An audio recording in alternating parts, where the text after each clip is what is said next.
ଚତୁର୍ଥ ଶ୍ଲୋକରେ ଦୁର୍ଯ୍ୟୋଧନ କେମିତି ଆରମ୍ଭ କରୁଛନ୍ତି ସେ ପାଣ୍ଡବ ସେନାକୁ ଦେଖେଇ କହୁଛନ୍ତି। ହଁ, ସେ କହୁଛନ୍ତି ଅତ୍ର ଶୂରା ମହେଶ୍ୱାସା ଭୀମାର୍ଜୁନ ସମାୟୁଧି, ମାନେ ଏଠି ବହୁତ ବୀର ଅଛନ୍ତି, ବଡ଼ ବଡ଼ ଧନୁଧାରୀ। ଆଉ ସେମାନେ ଯୁଦ୍ଧରେ ଭୀମ ଓ ଅର୍ଜୁନଙ୍କ ସାଙ୍ଗେ ସମାନ। ଏଇଟା ତ ଖାଲି ତାଲିକା ନୁହେଁ, ଏଇଟା ଗୋଟେ ପ୍ରଶଂସା ସହ ଚେତାବନୀ ଭଳି ଲାଗୁଛି। ଏକଦମ। ଏଇଠୁ ହିଁ ତାଙ୍କର ମନସ୍ତାତ୍ତ୍ୱିକ ଖେଳ ଆରମ୍ଭ ହେଉଛି। ସେ କେବଳ ନାଁ ଗଣୁନାହାନ୍ତି, କୋଉ କ୍ରମରେ ନାଁ ନେଉଛନ୍ତି, କୋଉ ଶବ୍ଦ ବ୍ୟବହାର କରୁଛନ୍ତି, ସେସବୁ ଦ୍ରୋଣଙ୍କ ମନରେ କିଛି ଗୋଟେ ଭାବନା, ହୁଏତ ଉତ୍ତେଜନା ବା ଚିନ୍ତା ସୃଷ୍ଟି କରିବା ପାଇଁ।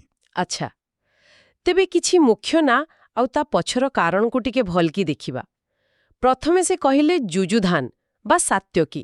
ସେ ତ ଅର୍ଜୁନଙ୍କ ଶିଷ୍ୟ। ହଁ, ଏଇଟା ଦ୍ରୋଣଙ୍କୁ ଗୋଟେ କ'ଣ କହନ୍ତି ସୂକ୍ଷ୍ମ ଇଙ୍ଗିତ ଦେଲା ଭଳି। କିମିତି? ଦେଖନ୍ତୁ ଆଚାର୍ଯ୍ୟ, ଆପଣଙ୍କର ନିଜ ଶିଷ୍ୟ ଅର୍ଜୁନ ଆପଣଙ୍କ ବିପକ୍ଷରେ, କିନ୍ତୁ ତା ଶିଷ୍ୟ ସାତ୍ୟକୀ ତା ପାଇଁ କେତେ ନିଷ୍ଠାବାନ ହେଇ ଲଢ଼ିବାକୁ ଆସିଛି, ଏମିତି ଗୋଟେ ତୁଳନା କରିଦେଲେ। ବା, ବୁଝିଲି। ବିଶ୍ୱସ୍ତତା ଉପରେ ଗୋଟେ ପ୍ରଶ୍ନ। ତାପରେ ବିରାଟ। ହଁ, ବିରାଟ ରାଜା, ଯିଏ ଆଗରୁ କୌରବଙ୍କୁ ହରେଇଥିଲେ।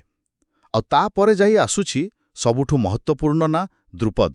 ଦ୍ରୁପଦ ଜଣେ ମହାରଥୀ ଓ ଦ୍ରୋଣାଙ୍କର ପୁରୁଣା ଶତ୍ରୁ। ଏଠି ତ ଦୁର୍ଯ୍ୟୋଧନ ଆଉ କିଛି ବୁଲେଇ ବଙ୍କେଇ କହୁନାହିଁ। ନା, ବିଲକୁଲ ନାହିଁ। ସିଧାସଳଖ ଦ୍ରୋଣାଙ୍କର ସେହି ପୁରୁଣା ରାଗକୁ ଉସୁକେଇବାକୁ ଚେଷ୍ଟା କରୁଛନ୍ତି।